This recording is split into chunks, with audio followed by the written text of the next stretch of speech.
আজ যা সাইরালামু এটা আমার কিনে জায়গা এটা বলে একটা বাধা দেয়। কি ভাই আপনি এই জায়গায় দেখতেছেন কেমন ভাই? এটা আমার বাপ দাদার সম্পত্তি মেয়ে।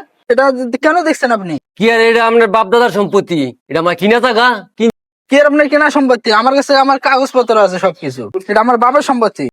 কি আর এটা তোর বাপের সম্পত্তি রে? এটা আমার কিনে সম্পত্তি, আমি কিনে লইছি। এরকম ডাবাইলাম এমনি বেশ কথা কবে একটা ডাবাইলাম।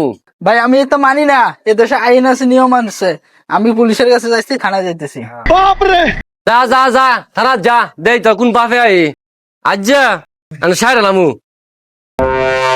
আইন স্যার, আইন আইন আইন আইন। এই যে স্যার, এই এই যে দাগ দিয়ে আমার সম্পত্তি, বাপ দাদার সম্পত্তির মধ্যে উনি ঘর তুলতে। ইয়ামিন ভাই কামটা বন্ধ রাখেন। এই তুমি যাও, তোমার কাগজপত্র লয়ে যাও। তুমি তোমার কাগজপত্র লয়ে ইয়ামিন ভাই কামটা তো বন্ধ রাখেন। যার কাগজপত্র লেন। স্যার এটা আমার কিনে সম্পত্তি। হ্যাঁ বাপ দাদার সম্পত্তি বলে। এই যে স্যার, আমার বাপ দাদার কেনা সম্পত্তি দলিল। এটা আপনার বাপের সম্পত্তি দলিল? হ্যাঁ,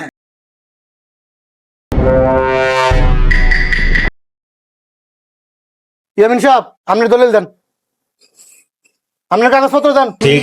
ধরেন স্যার আমার কাগজপত্র দেন দেন, আপনার কাগজপত্র দেন। ধরেন।